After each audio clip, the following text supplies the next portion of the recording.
तो good morning boys. कल हमने पढ़ा था कि स्ट्रेंथ में फोर्सेस की वजह से कैसी इंक्रीमेंट होती है। ओके, तो फोर्स लगाने के बाद किसी सॉलिड पर हम जब फोर्सेस अप्लाई करते हैं, ओके, वो शायद कॉम्प्रेसिव हो या टेंसाइल हो या शेयर हो। हम 5 फोर्सेस के बारे में कल हमने पढ़ा था। ओके, तो ये शेयर फोर्स है, ये कॉम्प्रेसिव है, ओके, कॉम्प्रेसिव, टेंसाइल, ये शेयर या ये बल्क। ओके, तो इन बॉडी पर अगर हम ऐसे कौन से भी फोर्स लगाते हैं, ये बल्क, ओके, यानी कि वो बॉडी का सरफेस एरिया कम करता है, तो ये बल्क फोर्स। और 5वां फोर्स हमने कंसिडर किया था थर्मल फोर्स, तो जो बॉडी के टेम्परेचर बढ़ाने की वजह से अप्लाई होता है। तो डायमेंशनल वेरिएशन टेम्परेचर की वजह से आते हैं, तो इसे हम थर्मल फोर्स कहते हैं। तो ये 5 फोर्सेस में से कौन सा भी फोर्स अगर हम बॉडी पर अप्लाई करते हैं और बॉडी प्लास्टिकली डिफॉर्म करते हैं, परमानेंटली डिफॉर्म करते हैं, तो बॉडी की स्ट्रेंथ कुछ गुना बढ़ जाती है, बॉडी की स्ट्रेंथ इंक्रीज हो जाती है। यानी कि किसी भी बॉडी की स्ट्रेंथ अगर इंक्रीज करनी है तो केमिस्ट्री में हम कुछ ऑप्शंस पढ़ते हैं, कुछ ऐसे अलॉइंग एलिमेंट हम अगर ऐड करेंगे कि जो ऐड करने से बॉडी की स्ट्रेंथ बढ़ेगी, लेकिन उसके भी कुछ लिमिटेशंस होते हैं। ओके, तो मैक्सिमम प्रोपोर्शन ऐड करने के बाद जो मैक्सिमम मैकेनिकल प्रॉपर्टीज हमें मिलेंगी या स्ट्रेंथ मिलेगी, उससे भी अगर ज्यादा स्ट्रेंथ हमें चाहिए तो हम इस मैकेनिकल वे से, यानी कि बॉडी पर फोर्सेस अप्लाई करके, बॉडी को प्लास्टिकली डिफॉर्म करके, बॉडी का स्ट्रेन चेंज करके हम बॉडी की स्ट्रेंथ बढ़ाते हैं। स्ट्रेंथ यानी कि लोड बेरिंग कैपेसिटी। पहले ये बॉडी हमने फोल्ड करके लाई थी, शीट मेटल हमने फोल्ड करके लाया था, यानी कि शीट मेटल कुछ भी लोड बियर नहीं कर सकता था। वही शीट मेटल जब कार के फ्लोरिंग या टॉप बनाने के लिए हम यूज कर रहे हैं या कार के बॉडी पार्ट्स बनाने के लिए यूज कर रहे हैं, तो 5 क्विंटल, 6 क्विंटल, 10 क्विंटल तक लोड वो कैरी कर पा रहा है। तो वो लोड क्यों कैरी करता है? ओके, तो वो मैटर के स्ट्रेन में आने वाले बदलाव की वजह से। तो चलो कितने ज्वाइन हो गए हैं? ओके, तो व्हेन वी हैव स्टार्टेड तो 300 मार्क था, अभी तकरीबन 500 से ज्यादा है। ठीक है, धीरे धीरे आते चलेंगे। ओके,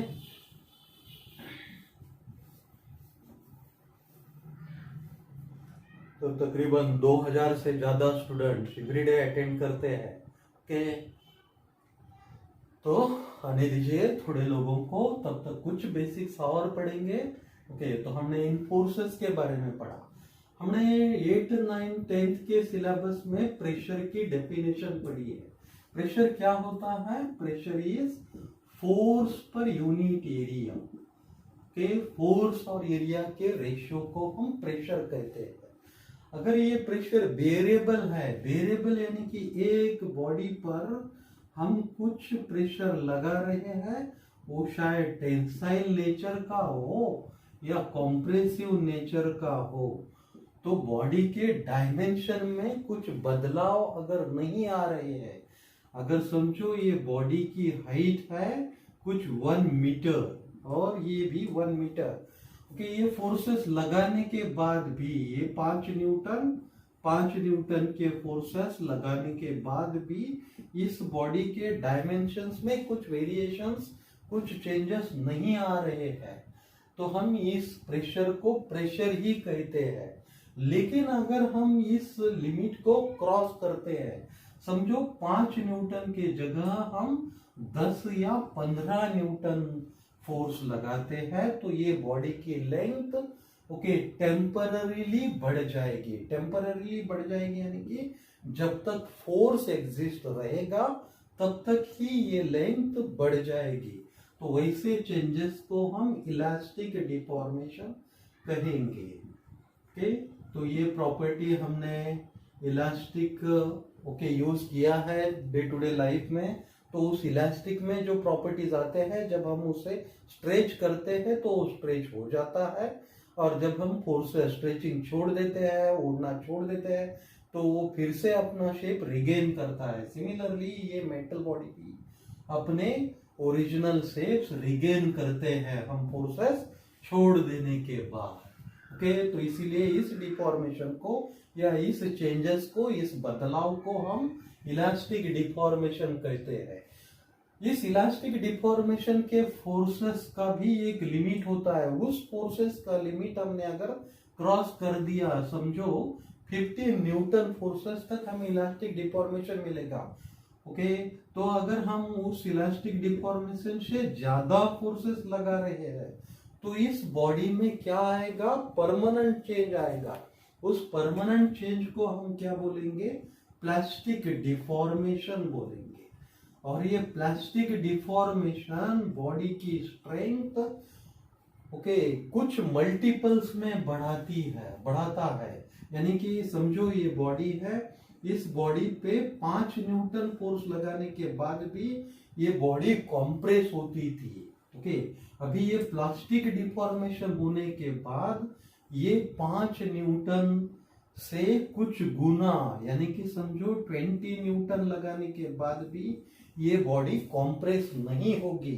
यानी कि बॉडी की स्ट्रेंथ 5 गुना, 6 गुना, 10 गुना 10 टाइम्स, मल्टीपल टाइम्स हम बढ़ा सकते हैं। क्या लगा के, फोर्सेस लगा के। ये स्ट्रेंथ क्यों बढ़ती है, ये सब हम इस टॉपिक में पढ़ते हैं। तो इस टॉपिक में हम पढ़ने जा रहे हैं कि बॉडी की स्ट्रेंथ बढ़ाई कैसी जाती है। तो हमने 5 टिपिकल फोर्सेस के बारे में पता कर लिया था। उस 5 फोर्सेस के बाद अब हम पढ़ेंगे 5 टिपिकल स्ट्रेसेस। 5 स्ट्रेसेस। ये स्ट्रेसेस क्या होते हैं, कितने हो गए स्ट्रेंथ?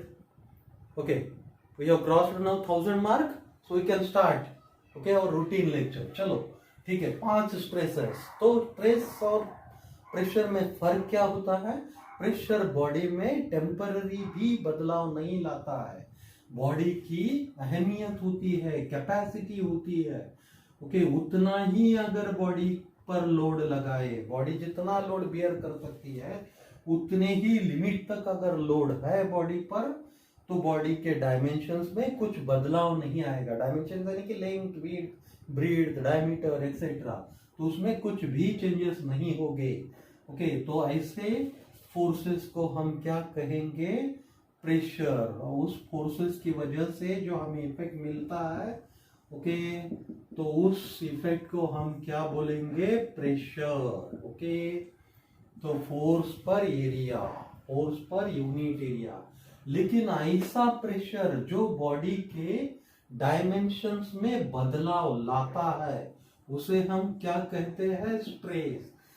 स्ट्रेस ये ऐसा प्रेशर है कि जो लगाने के बाद बॉडी के डायमेंशंस में टेम्पररी या परमानेंट बदलाव आ रहे हैं।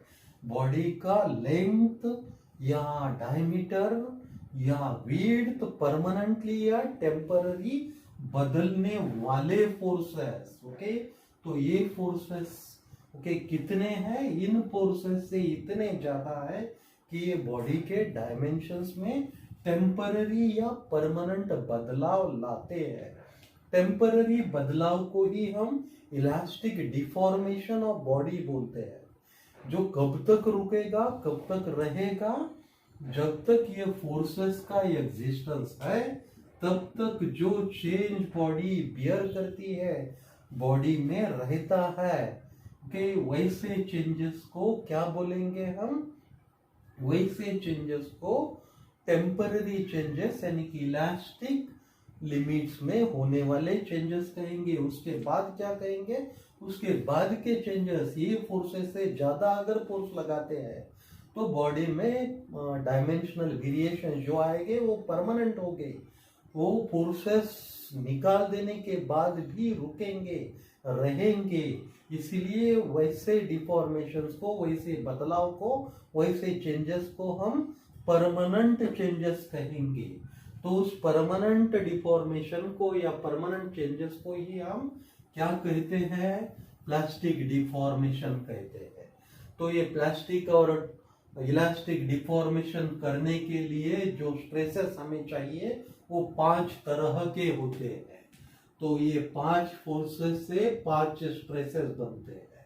तो ये पहला फोर्स है कॉम्प्रेसिव फोर्स। तो कॉम्प्रेसिव फोर्स क्या करता है? इस डायमेंशंस में, इस रॉड के डायमेंशंस में बदलाव लाता है। यानी कि ये इसकी जो ओरिजिनल लेंथ थी L, उस ओरिजिनल लेंथ में कुछ घटोतरी करता है। तो अभी उसकी लेंथ क्या हो जाएगी? तो L माइनस DL हो जाएगी। ओके, तो अभी इसकी लेंथ घट जाएगी और इस लेंथ घटवाने के लिए रेस्पॉन्सिबल क्या होगा? तो ये फोर्स होगा। उस फोर्स को हम क्या बोलते हैं? Compressive force. ओके, तो कॉम्प्रेसिव फोर्स की वजह से जो स्ट्रेस हमें मिलता है उसे हम कॉम्प्रेसिव स्ट्रेस कहते हैं। और ये कॉम्प्रेसिव स्ट्रेस रेशियो होता है किसका? कौन से फोर्स की वजह से हमें ये स्ट्रेस मिल रहा है? तो कॉम्प्रेसिव स्ट्रेस हमें मिलता है ratio of compressive force. Okay, और ये कौन से एरिया में बदलाव कर देता है? तो ये बदलाव कर रहा है इस एरिया में, यानी कि क्रॉस सेक्शनल एरिया में, क्रॉस सेक्शनल एरिया में। ओके, तो ये compressive force upon cross sectional area, इस रेशियो को हम क्या कहेंगे? Compressive stress. ओके, तो ये है फोर्स। कौन सा फोर्स? Compressive force. और कौन सा area? Cross sectional area. Okay, तो इस स्ट्रेस को हम क्या बोलते हैं? Compressive stress. ओके, जो स्ट्रेस परमानेंट या टेम्पररी चेंज कॉम्प्रेसिव फोर्स की वजह से मिलता है, उस स्ट्रेस को हम क्या बोलेंगे? Compressive stress. ओके, तो कॉम्प्रेसिव स्ट्रेस। ओके, अभी 1500 का मार्क हमने क्रॉस कर दिया है। तो चलो धीरे धीरे समझ में आ रहा है, रिस्पॉन्ड कर पा रहे हैं। ओके, कुछ कमेंट्स आ रहे हैं। ओके, साउंड वगैरह क्लियर है, विजिबिलिटी प्रॉपर है। ओके, चलो ठीक है। तो कॉम्प्रेसिव स्ट्रेस के बारे में हमें पता चला। कॉम्प्रेसिव स्ट्रेस के बाद हमें करना है क्या? तो अगर ये समझो रॉड है और इसे ऐसे पुलिंग टाइप के फोर्सेस हम अप्लाई कर रहे हैं, तो ये पुलिंग टाइप के फोर्सेस क्या करेंगे? इस रॉड की लेंथ में इंक्रीमेंट प्रोड्यूस करेंगे। ओके, तो ये इंक्रीमेंट टेम्पररी या परमानेंट हो सकती है। तो ये इंक्रीमेंट कितनी हो जाएगी? समझिए DL डायमेंशन। ओके, ये DL, ये लेंथ में बढ़ोतरी हो गई, इंक्रीमेंट हो गया। तो हम क्या कहेंगे? तो कौन सा फोर्स हमने अप्लाई कर दिया था? Tensile force. तो टेंसाइल फोर्स की वजह से कौन से एरिया पे इफेक्ट हुआ? तो एरिया पे इफेक्ट हुआ, क्रॉस सेक्शनल एरिया पे। तो tensile force upon cross sectional area, इस रेशियो को हम क्या कहेंगे? टेंसाइल स्ट्रेस कहेंगे। तो इस टेंसाइल स्ट्रेस की वजह से टेम्पररी या परमानेंट चेंजेस, यानी कि इलास्टिक या प्लास्टिक डिफॉर्मेशन हम बॉडी में ला सकते हैं, बदलाव ला सकते हैं। और वो बदलाव क्या होंगे? Increment in length. ओके, तो हमें 2 स्ट्रेसेस पता चले, एक कॉम्प्रेसिव स्ट्रेस, दूसरा टेंसाइल स्ट्रेस। अभी तीसरे स्ट्रेस के बारे में हम पता कर लेते हैं। क्या हो जाएगा? समझो हमारे पास एक ऐसी बॉडी है कि जिस बॉडी में ये ऐसे एरियाज है, ओके, और अगर हम इस बॉडी पे ऐसे दो फोर्सेस लगाते हैं, दो इक्वल एंड अपोजिट फोर्सेस है, वो पैरेलल है, तो इसकी वजह से क्या हो जाएगा, तो बॉडी के इस एरिया पे ये फोर्स लग रहा है, तो इस एरिया में डिफ्लेक्शन आ जाएगा, तो ए एरिया भी डिफ्लेक्ट हो जाएगा, लेकिन पहले एरिया से कम डिफ्लेक्ट होगा। तीसरा एरिया भी डिफ्लेक्ट हो जाएगा, लेकिन उससे कम हो जाएगा। चौथा एरिया भी डिफ्लेक्ट हो जाएगा, कम हो जाएगा। यानी कि ओके, अगर हम ये कैसे लाइन से ये ओके डिनोट करते हैं, तो कैसे डिनोट कर सकेंगे, अगर समझो ये इनिशियल रॉड की पोजीशन थी ऐसी, तो ये फोर्स लगाने के बाद ये नीचे के फोर्स का इफेक्ट हम क्यों कंसीडर कर रहे हैं, क्यों नहीं कंसीडर कर रहे हैं, तो ये ग्राउंड पे हमने रखा है और ग्राउंड के फ्रिक्शंस सस्टेन करने में, फ्रिक्शंस ओवरकम करने में ही वो यूटिलाइज होता है, इसलिए ग्राउंड पोजीशन पे आने वाले चेंजेस टॉप पोजीशन पे आने वाले चेंजेस से कम होते हैं। तो उसकी वजह से क्या हुआ, अभी समझो बॉडी में अगर ए बदलाव आता है, ओके, तो ये इनिशियल पोजीशन थी, अभी ये फाइनल पोजीशन हो गया, तो क्या हो गया, बॉडी में आने वाला बदलाव एंगुलर डिफॉर्मेशन दे दिया। सॉलिड के एक टिपिकल प्रॉपर्टी के बारे में हमने पढ़ा था, सॉलिड क्या होते हैं, रिजिड होते हैं, और सॉलिड की प्रॉपर्टी होती है रिजिडिटी। रिजिडिटी यानी कि अपने पोजीशन पे जहां रखा है, जैसे रखा है वैसे ही रहने की अहमियत। अभी ये चेंज हो रही है, तो ये रिजिडिटी नष्ट होने वाला ओके करने वाला फोर्स या स्ट्रेस, उसे हम क्या कहते हैं, शियर स्ट्रेस। तो शियर स्ट्रेस भी ओके कैसे डिफाइन किया जाएगा, शियर स्ट्रेस भी डिफाइन किया जाएगा as a ratio of shear forces. तो शियर फोर्स अपॉन एरिया, कौन सा एरिया, अभी ये मैक्सिमम डिफ्लेक्टेड एरिया यहाँ कंसिडर करेंगे, तो एरिया कौन सा एरिया, यहां भी हम कंसिडर करते हैं cross sectional area, cross sectional area.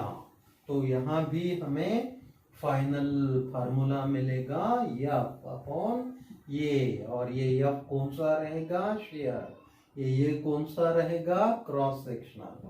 तो ये तीसरा स्ट्रेस हमें मिला। अभी हम चौथे स्ट्रेस के बारे में पता करते हैं, तो चलो चौथा स्ट्रेस, तो उस स्ट्रेस में हम कंसीडर करेंगे ये पानी से या एयर से भरा हुआ बलून। ये एक बलून है जो पानी से या एयर से भरा हुआ है, वो सॉलिड से नहीं भरा है। तो अगर वो हम मुट्ठी में दबाते हैं, तो हमने फोर्सेस के डिस्कशन में पढ़ लिया था, तो क्या हो जाएगा, उसके सरफेस एरिया में घटोतरी आ जाएगी। अभी समझो ये नया सरफेस एरिया हो जाएगा, ओके, उसके वॉल्यूम में डिक्रीमेंट, डिक्रीज हो जाएगा, उसका वॉल्यूम में रिडक्शन आ जाएगी, ओके। लेकिन ये फोर्सेस और अभी तक पड़े हुए फोर्सेस में क्या फर्क है, अभी तक के पड़े हुए फोर्सेस एक पॉइंट पे लगते थे, इसीलिए उसे पॉइंट फोर्सेस कहते थे। लेकिन ये फोर्सेस कैसे हैं, ये टोटल सरफेस पे लग रहे हैं, इसीलिए इन फोर्सेस को हम क्या कहते हैं, टोटल फोर्स या बल्क फोर्स कहते हैं। तो इस बल्क फोर्स की वजह से जो स्ट्रेस मिलता है उसे हम बल्क स्ट्रेस कहेंगे।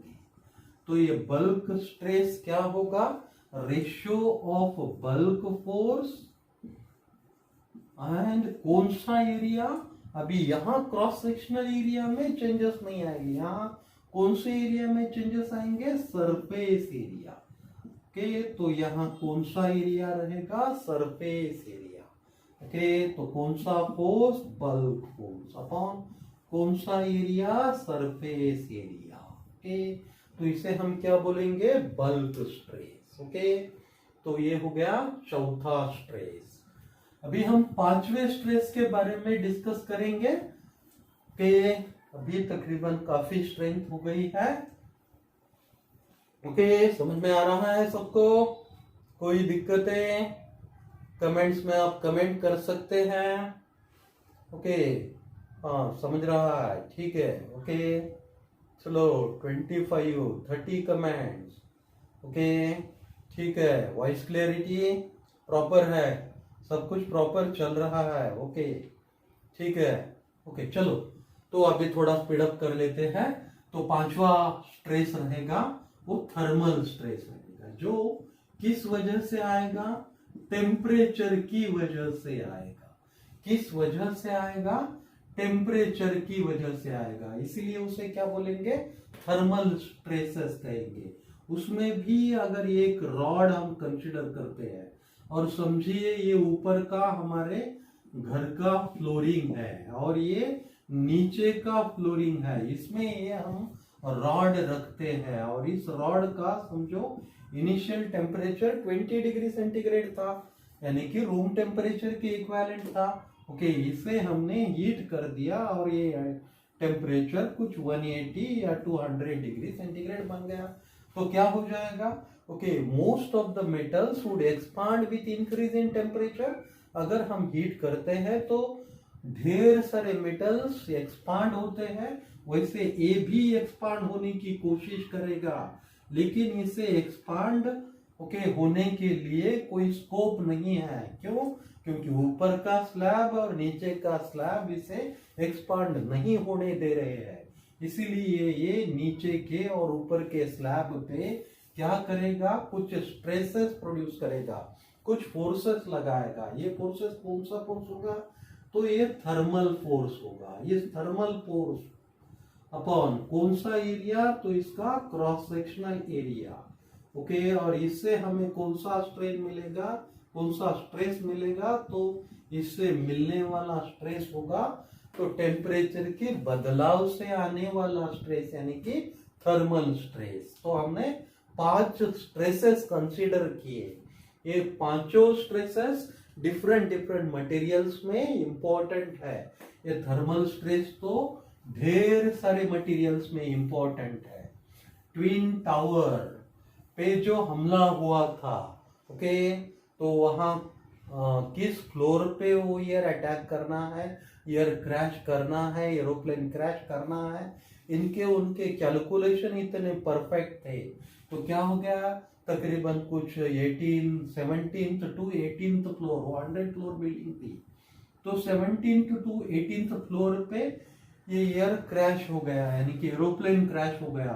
क्रैश होने की वजह से उसकी काइनेटिक एनर्जी हीट एनर्जी में कन्वर्ट हो गई और यहाँ ढेर सारा हीट प्रोड्यूस हुआ, फायर हुआ। उस फायर की वजह से यहाँ थर्मल स्ट्रेसेस जनरेट हुए और वो थर्मल स्ट्रेसेस ने इस स्टील को ब्रेक कर दिया। तो ये ऊपर का सारा लोड नीचे आ गया और इसकी वजह से जो वेव क्रिएट हुई, शॉक वेव क्रिएट हुई, उस शॉक वेव से टोटल फ्लोर या टोटल बिल्डिंग डिमोलिश हो गई। तो ये थर्मल स्ट्रेसेस बहुत इंपॉर्टेंट है और टेम्परेचर की वजह से ये कैसे वैरी होते हैं ये हम धीरे धीरे पढ़ेंगे। इस पे एक थर्मल प्रॉपर्टीज या टेम्परेचर से चेंज होने वाले सॉलिड, लिक्विड और गैसेस के प्रॉपर्टीज पे हम और 2 टॉपिक्स में विस्तार से चर्चा करने वाले हैं।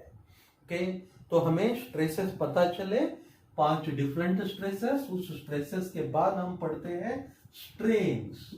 तो ये स्ट्रेन क्या होती है? तो स्ट्रेन होता है ratio of dimensional variation with original dimensions. तो हमने देखा है कि अगर टेंसाइल फोर्स हम लगाते हैं तो लेंथ में इंक्रीमेंट होता है। कितना इंक्रीमेंट होता है? अगर ओरिजिनल लेंथ dl था, ओरिजिनल लेंथ l था, तो उसमें l प्लस dl यानी कि इंक्रीमेंट कितना होता है? dl। तो ये स्ट्रेन होता है रेशियो ऑफ इंक्रीज्ड लेंथ या चेंज्ड डायमेंशंस, इंक्रीज्ड या डिक्रीज्ड। कॉम्प्रेसिव फोर्सेस में वो डिक्रीज भी हो सकता है, इसलिए स्ट्रेन क्या कहेंगे? Changed dimensions. का रेशियो किसके साथ होगा? चेंज्ड डायमेंशंस का रेशियो होगा ओरिजिनल डायमेंशंस के साथ। ओके, और ये डायमेंशंस कितने तरह के होते हैं? ये 3 तरह के होते हैं। 1D यानी कि सिर्फ लेंथ में आने वाले चेंजेस, 2D यानी कि एरिया में आने वाले चेंजेस, और 3 डायमेंशनल चेंजेस यानी कि बॉडी का वॉल्यूम अगर बदल रहा है तो आने वाले चेंजेस। तो ये वॉल्यूमेट्रिक चेंजेस अक्सर तौर पर तीनों मैटर्स में होते हैं। सॉलिड्स में भी पाए जाते हैं, लिक्विड्स में भी ऑब्जर्व किए जाते हैं, और गैसेस में भी ऑब्जर्व किए जाते हैं। तो ये लिनियर यानी कि 1D और एरियल चेंजेस ये सिर्फ सॉलिड्स में ही ऑब्जर्व किए जाते हैं। और आज तक पूछे हुए क्वेश्चंस के बारे में अगर हम जान ले तो मैक्सिमम क्वेश्चन इस टॉपिक पर सॉलिड्स पे पूछे गए हैं। तो हम कह सकते हैं कि ये टॉपिक का title mechanical properties of matter, mechanical properties of matter से भी ज्यादा हम मैकेनिकल प्रॉपर्टीज ऑफ सॉलिड ऐसा कह सकते हैं। ओके, ठीक है। तो हमें 5 स्ट्रेसेस के बारे में पता चला। अभी हम धीरे धीरे पढ़ेंगे 5 स्ट्रेन्स के बारे में। क्या पढ़ेंगे? 5 स्ट्रेन्स के बारे में। तो पहला स्ट्रेन हम पढ़ते हैं, कौन सा? तो हमने कॉम्प्रेसिव स्ट्रेस पढ़ा था, तो उसके रिलेटेड ही कौन सा स्ट्रेन रहेगा? तो कॉम्प्रेसिव स्ट्रेन। ये क्या रहेगा कॉम्प्रेसिव स्ट्रेन? ये एक रेशियो रहेगा किसका? कॉम्प्रेशन में क्या होता है? लेंथ में घट होती है। कि कितनी होती है? तो ये L अगर है तो लेंथ घट के कितना हो जाता है? तो L माइनस DL हो जाता है। अभी चेंज्ड डायमेंशन यानी कि कितना चेंज हुआ? DL। उसका रेशियो किसके साथ? L के साथ, यानी कि ओरिजिनल डायमेंशन से, ओरिजिनल डायमेंशंस के साथ। उसे क्या कहेंगे हम? Compressive strain. ओके, पता चला। सिमिलरली क्या अगर हम टेंसाइल फोर्सेस लगाते हैं, ये फोर्सेस कौन से हैं? टेंसाइल फोर्सेस है। तो इस फोर्सेस की वजह से आने वाले बदलाव क्या होंगे? Increment in length. जो ओरिजिनल लेंथ था L, अभी वो बना L प्लस DL। तो वो L प्लस DL में DL क्या है? इंक्रीमेंट है। तो हम दूसरा स्ट्रेन डिफाइन करेंगे जिसे हम कहेंगे टेंसाइल स्ट्रेन। और वो टेंसाइल स्ट्रेन भी क्या होगा? DL by L। लेकिन इन DL में डिफरेंस है। यहाँ DL डिक्रीज है, रिडक्शन है, यहाँ DL इंक्रीज है। ओके, तो डिक्रीज या इंक्रीज ये किस पे डिपेंड होता है? तो किस नेचर के फोर्सेस हम इन मैटर पे लगा रहे हैं। तो चलो 2 स्ट्रेन्स हमें पता चले। तीसरे स्ट्रेन्स के बारे में हम पढ़ते हैं। तीसरा स्ट्रेन कौन सा होता है? ओके, तो हमने एंगुलर स्ट्रेन के बारे में पता किया था। कौन से फोर्सेस?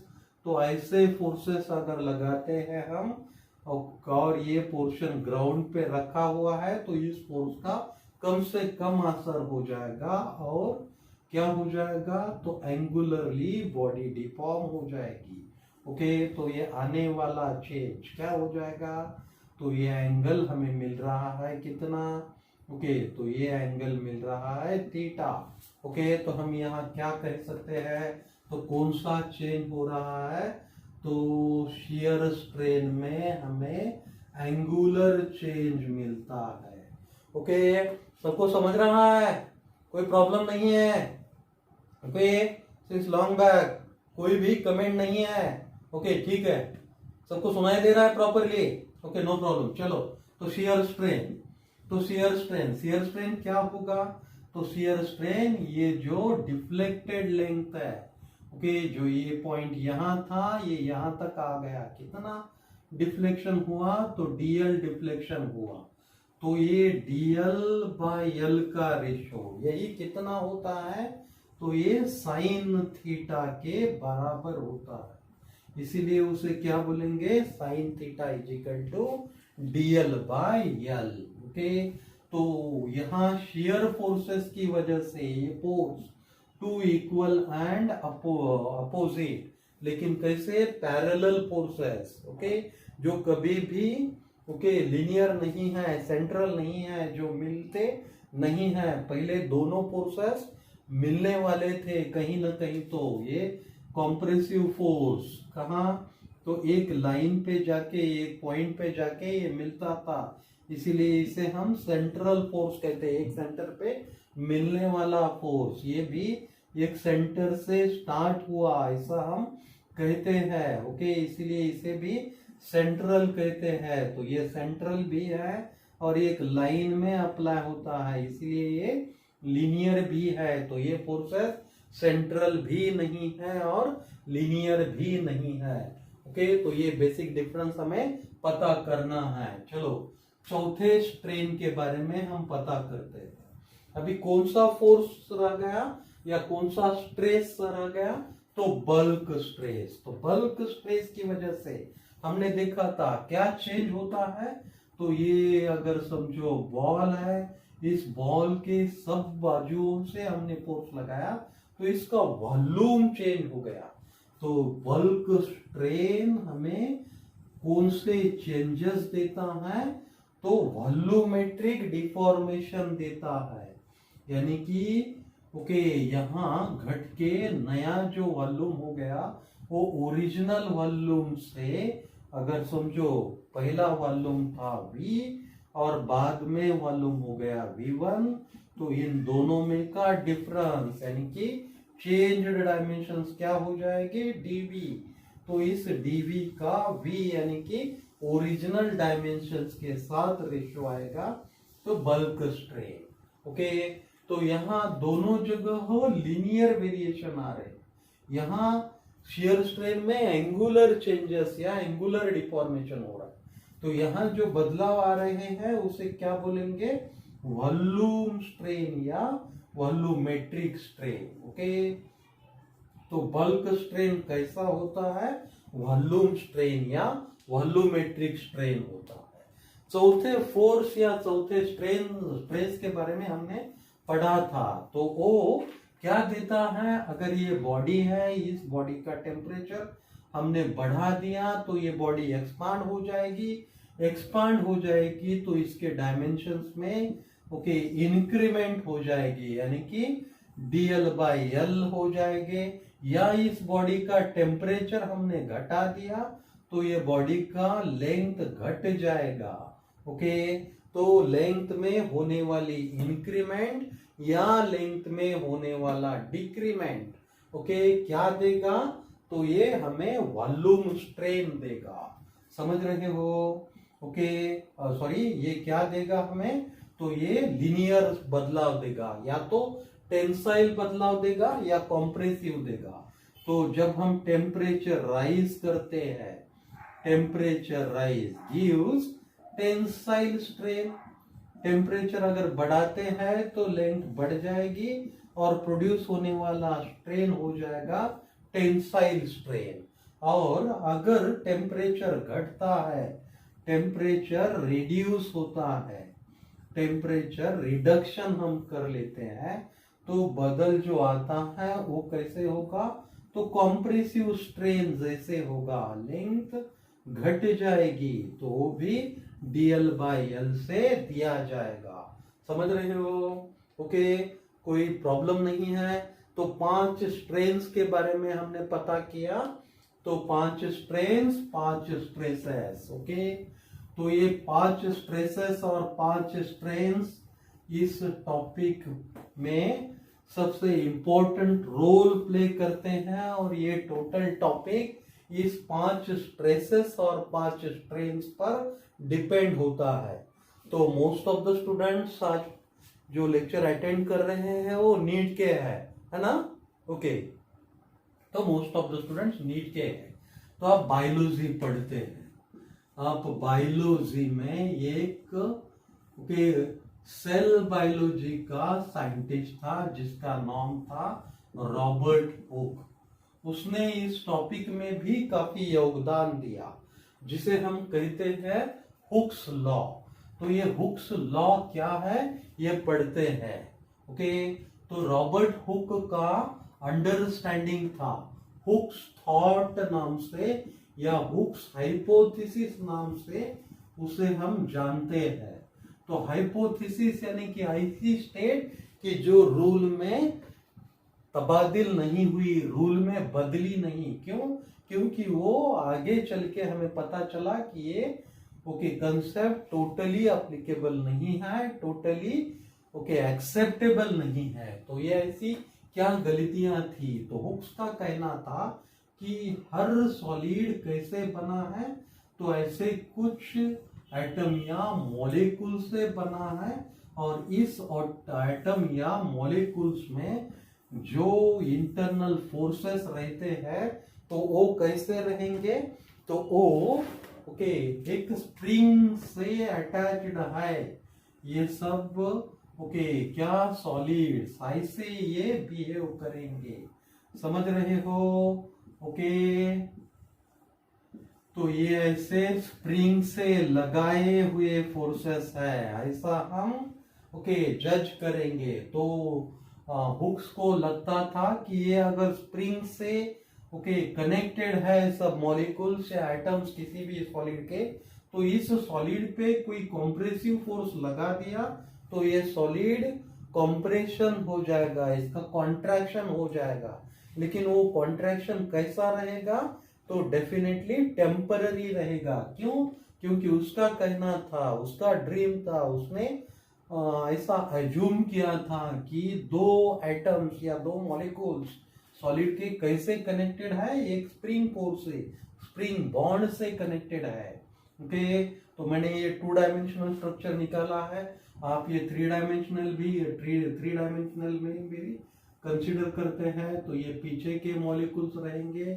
ओके, तो इनमें भी क्या रहेगा? ऐसे स्प्रिंग के फोर्सेस रहेंगे और ये लेयर रहेगा। ओके, तो एक क्यूबिकल स्ट्रक्चर हम कंसीडर कर सकते हैं। जैसे कंप्रेसिव फोर्स लगाने के बाद ये कंप्रेशन हो जाता था टेम्पररीली, सिमिलरली टेंसाइल फोर्स लगाने के बाद इसमें ओके इसके डायमेंशंस में ओके लीनियर डायमेंशंस में ओके इंक्रीमेंट पाया जाता था। और वो इंक्रीमेंट भी कैसा पाया जाता था? टेम्पररी। यानी कि हुक्स बाबा का कहना था कि इस सॉलिड्स में आने वाले चेंजेस ये कैसे रहेंगे? हमेशा सिर्फ और सिर्फ टेम्पररी रहेंगे। यानी कि सिर्फ कैसा डिफॉर्मेशन रहेगा? इलास्टिक डिफॉर्मेशन ही रहेगा। लेकिन आगे चल के हमें पता चला, या हम यूटेंसिल्स वगैरह देखते हैं, उसको हम परमानेंट शेप दे देते हैं। यानी कि सॉलिड्स के जो भी शेप्स है वो परमानेंट भी हो सकते हैं। यानी कि हुक्स का हाइपोथेसिस रॉन्ग था। तो हुक्स को ऐसा क्यों लगता था? तो उसने जो स्ट्रक्चर सोचा था तो उसकी स्ट्रक्चर की वजह से लगता था। चलो, इस सिलेबस का कंटेंट होने की वजह से गलत होने के बावजूद भी ये हुक्स लॉ हमें पढ़ना है। तो हुक्स क्या कहता था? In solid okay stress is directly proportional to strain, stress is directly proportional to strain. Okay, बाद में हमने करेक्शन कर दिया कि हुक्स का लॉ आधा करेक्ट है। कब तक? तो हुक्स में हम ये करेक्ट करेंगे कि within elastic limit. Okay, Hooke's को तो कभी भी लगता था, लेकिन ये कब तक ट्रू है? With in elastic limit. लेकिन ये प्लास्टिक लिमिट के लिए ट्रू नहीं है। विद इन इलास्टिक लिमिट हम क्या कहेंगे? Stress is directly proportional to strain. Okay, समझ रहा है? तो अगर हमने ये प्रोपोर्शनलिटी साइन हटाया और यहाँ ये कांस्टेंट रख दिया तो ये हो जाएगा stress okay is equal to constant into strain. और वो स्ट्रेन अगर इधर हम लिखते हैं तो स्ट्रेस टू स्ट्रेन का रेशियो आ जाएगा। इसे हुक्स कांस्टेंट बोलेंगे। इसका पॉपुलर नाम है मॉडुलस। ओके, तो यहां से हमें एक कांस्टेंट के बारे में पता चलता है, जिस कांस्टेंट को हम आगे चल के मॉडुलस कहेंगे। और इस टॉपिक में सबसे इंपॉर्टेंट बीट होता है ये मॉडुलस। ओके, तो इस मॉडुलस के डिस्कशंस के साथ हम हमारे आज के डिस्कशंस वाइंड अप करते हैं। तो चलो, कितने टाइप्स के मॉडुलस प्रोड्यूस करता है। ओके, तो हमने देखे हैं फोर्सेस। कौन से फोर्सेस देखे हैं, या स्ट्रेसेस देखे हैं, स्ट्रेस देखे हैं। तो कौन सा, tensile stress. Okay, tensile stress का अगर टेंसाइल स्ट्रेन के साथ रेशियो लिया जाए तो हमें क्या मिलता है। तो हमें जो मॉडुलस मिलता है, उसकी खोज की थी यंग्स ने, इसीलिए उसे क्या बोलते हैं, Young's modulus. Okay, similarly compressive stress के साथ कॉम्प्रेसिव स्ट्रेन का अगर हम रेशियो लेते हैं, कॉम्प्रेसिव स्ट्रेस का कॉम्प्रेसिव स्ट्रेन के साथ जो रेशियो लेते हैं उसको भी यंग्स मॉडुलस कहते हैं। तो यंग्स मॉडुलस हमने देखा है, ये दोनों भी चेंजेस कैसे होते हैं, तो लीनियर होते हैं। यहाँ लेंथ में इंक्रीमेंट होता है, तो यहाँ लेंथ में डिक्रीज होता है, रिडक्शन होता है। तो ये इंक्रीमेंट इन लेंथ की वजह से आने वाला मॉडुलस यानी कि यंग्स मॉडुलस। ओके, तो ये यंग्स मॉडुलस पे थोड़ा ज्यादा इलेबोरेशन करेंगे आगे। Tensile stress. ओके, तो चलो ये स्ट्रेस के बारे में पता करते हैं, तो बाकी सब फोर्सेस के बारे में ये हम अप्लाई कर सकेंगे। ओके, तो टेंसाइल स्ट्रेस क्या होता है, तो tensile force upon tensile cross sectional area. Okay, और ये टेंसाइल स्ट्रेन क्या होता है, तो ये changed length ratio with original length, ratio of the changed length with original length. Okay, और इसे क्या कहेंगे हम, यंग्स मॉडुलस। अगर ये यंग्स मॉडुलस हम ये ऐसा लिखते हैं, तो ये डिनोमिनेटर टर्म न्यूमरेटर के पोजीशन लेने के बाद ये क्या हो जाएगा, तो dl बाय l हो जाएगा। और काफी बुक्स में इसको स्मॉल l कहते हैं, तो इस l को कैपिटल L कहते हैं। और ये यंग्स मॉडुलस कैसे डिनोट करते हैं, f into small length and a into capital length. तो इस स्मॉल लेंथ को डिफॉर्मेशन यानी कि इंक्रीज्ड लेंथ कहेंगे अगर टेंसाइल फोर्सेस हम अप्लाई करते हैं तो। और कॉम्प्रेसिव फोर्सेस अप्लाई करते हैं तो यही लेंथ क्या हो गई, तो डिक्रीज्ड लेंथ हो जाती है। ठीक है, तो ये यंग्स मॉडुलस पता चला किसे कहते हैं। और ये यंग्स मॉडुलस हर सब्सटेंस की एक टिपिकल प्रॉपर्टी होती है, और ये सॉलिड्स में तो बहुत इंपॉर्टेंट होते हैं। स्टील्स का यंग्स मॉडुलस होता है 2 इंटू 10⁻11 न्यूटन पर मीटर स्क्वायर। ओके, तो एक जनरलाइज्ड वैल्यू है, हर स्टील एक ही जैसा होता है ऐसा नहीं है। तो ये वैल्यू कम ज्यादा हो सकती है depending upon the type of steel, लेकिन एक जनरलाइज्ड वैल्यू हम कंसीडर करते हैं स्टील के लिए 2 इंटू 10⁻11 न्यूटन पर मीटर स्क्वायर। तो चलो यंग्स मॉडुलस हमें पता चला। अभी डायमेंशंस ऑफ यंग्स मॉडुलस, तो ये क्या होता है, स्ट्रेस अपॉन स्ट्रेन। तो हमें पता चला कि स्ट्रेस का डायमेंशन फोर्स का होता है, प्रेशर का होता है, क्योंकि ये रेशियो है फोर्स और एरिया का।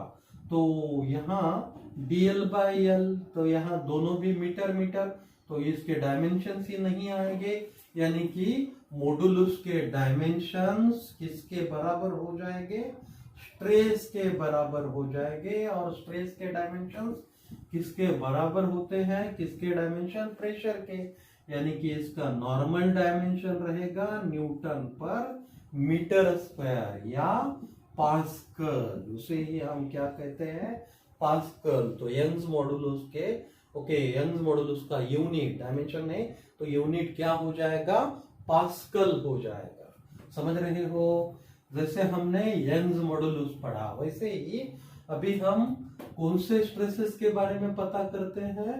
तो तीसरा स्ट्रेस होता है, तीसरे स्ट्रेस को हम क्या कहते हैं, तो तीसरे स्ट्रेस को हम कहते हैं शियर स्ट्रेस। ओके, तो इस शियर स्ट्रेस का शियर स्ट्रेन के साथ जो रेशियो आता है उसे बोलते हैं शियर मॉडुलस। और वो इस सॉलिड बॉडी का रिजिडिटी भी नष्ट कर देता है। रिजिड है यानी कि अपने पोजीशन पे डट के खड़ा हुआ है। अभी ये पोजीशन बदलने के लिए जो मॉडुलस रेस्पॉन्सिबल होता है, इसीलिए इसे क्या बोलेंगे, जो रिजिडिटी नष्ट करने वाला मॉडुलस है, इसीलिए इस मॉडुलस को मॉडुलस ऑफ रिजिडिटी भी कहते हैं। समझ रहे हो, तो ये रेशियो हो जाएगा मॉडुलस ऑफ रिजिडिटी। और ये क्या क्या हो जाएगा, तो ये भी है फोर्स पर यूनिट एरिया, और ये भी है dl बाय l। तो ये साइन थीटा से या टैन थीटा से भी हम डिफाइन कर सकते हैं। तो ये ऊपर जाके क्या हो जाएगा, तो force upon A sine theta is equal to क्या हो जाएगा, मॉडुलस ऑफ रिजिडिटी। समझ रहे हो, तो मॉडुलस ऑफ रिजिडिटी का पता चला। ये मॉडुलस ऑफ रिजिडिटी क्या होता है। अभी चौथा मॉडुलस हम पढ़ेंगे। चौथा मॉडुलस होता है बल्क फोर्स या बल्क स्ट्रेस की वजह से। ये बल्क स्ट्रेस का वॉल्यूम स्ट्रेन के साथ जो रेशियो आता है उसे हम बोलते हैं बल्क मॉडुलस, और वो बी टर्म से हम इंडिकेट करते हैं। तो ये क्या हो जाएगा, बल्क स्ट्रेस। बाकी सब स्ट्रेसेस टेम्पररी या परमानेंट हो सकते हैं। क्यों, क्योंकि वो बॉडी में टेम्पररी या परमानेंट चेंजेस लाते हैं। लेकिन बल्क स्ट्रेस हमने किस पे अप्लाई किया था, इधर एयर पे या लिक्विड पे, तो आने वाले चेंजेस कैसे होंगे, टेम्पररी होंगे। इसीलिए बल्क स्ट्रेस हम कैसा डिफाइन करेंगे, तो प्रेशर का variation, initial pressure minus final pressure upon क्या, तो change in volume.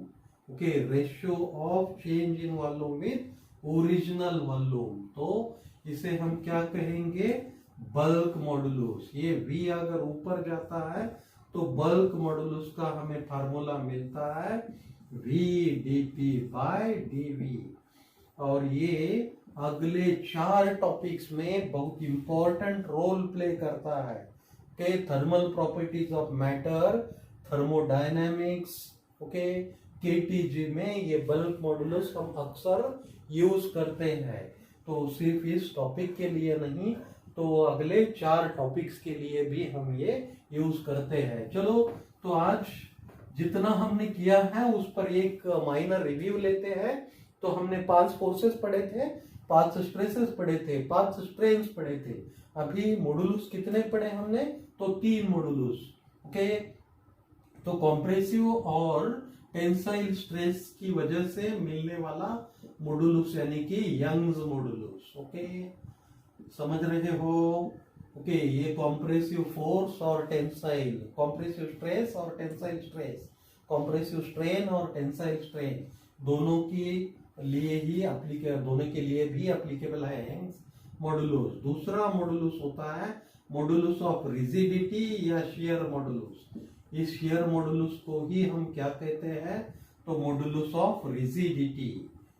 Modulus of rigidity. ये लिक्विड के बारे में काफी इंपॉर्टेंट है। तो ये सॉलिड्स के और मेटल्स के लिए काफी इंपॉर्टेंट है यंग्स मॉडुलस। ओके, तो मॉडुलस ऑफ रिजिडिटी।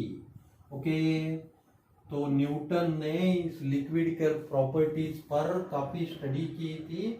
वो जो न्यूटन्स लॉ ऑफ विस्कोसिटी नाम का एक लॉ हम इस रिजिडिटी से ओके पढ़ने वाले हैं, लेकिन यहाँ नहीं, अगले टॉपिक में मैकेनिकल प्रॉपर्टीज ऑफ फ्लूइड्स में।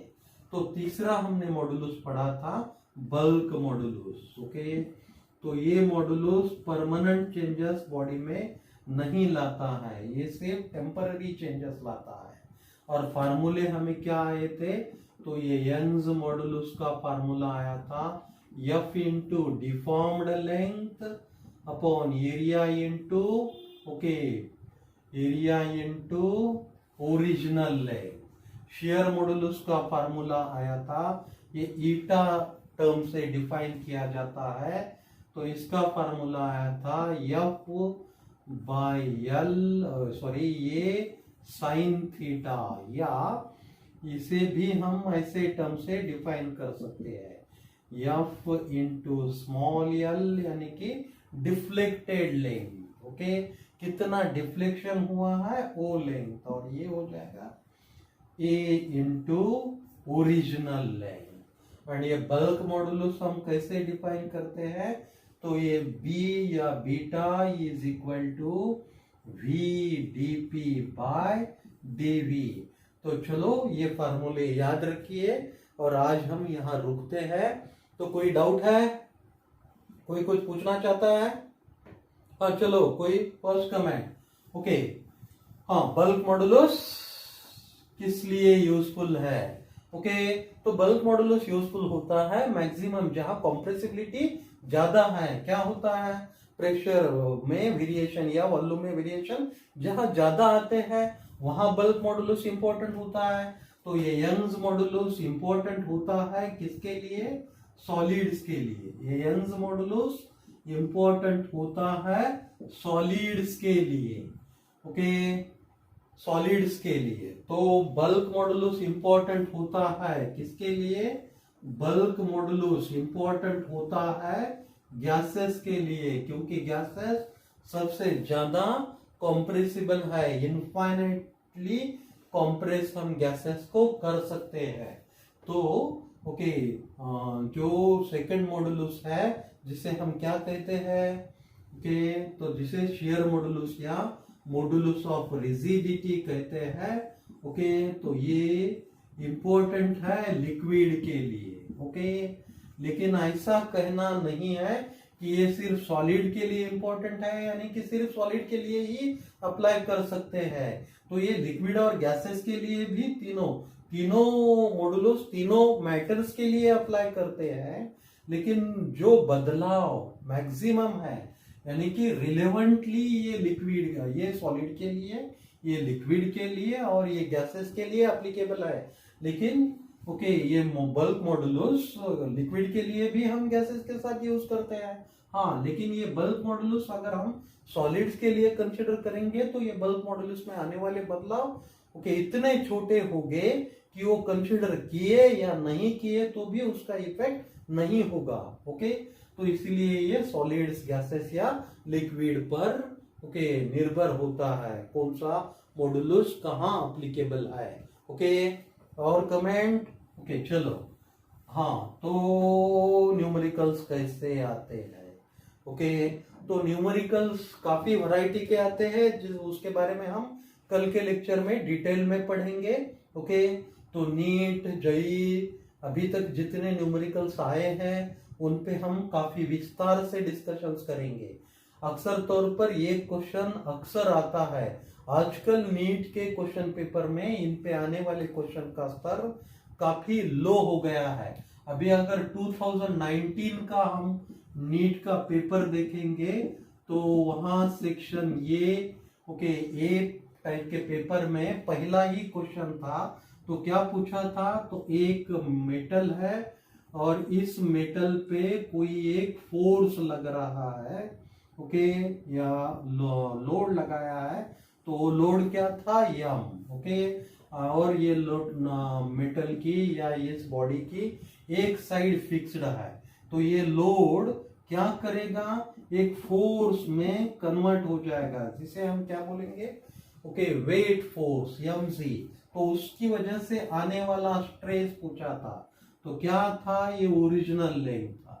समझो ये लेंथ बढ़ के कितना हो गया, इस मास की वजह से, ओके, ये कैपिटल यल था तो ये हो गया स्मॉल यल। ये क्या है, इंक्रीमेंट इन लेंथ। तो उसके साथ इस रेशियो को कैसे हम डिफाइन करेंगे, तो यंग्स मॉडुलस के साथ उस रेशियो को हम कहेंगे स्ट्रेस अपॉन स्ट्रेन। और वो स्ट्रेन क्या आ जाएगी, स्ट्रेन आ जाएगा तो F बाय एरिया, और स्ट्रेन आ जाएगा small L by capital L. अभी ये F क्या है, F है M, okay, capital M into C into small L upon ये क्या हो जाएगा, A इंटू यल। ओके, इस A इंटू यल को हम वॉल्यूम भी कह सकते हैं। तो ये 2019 में क्वेश्चन पूछा गया था। ओके, तो क्वेश्चन काफी आसान होते हैं।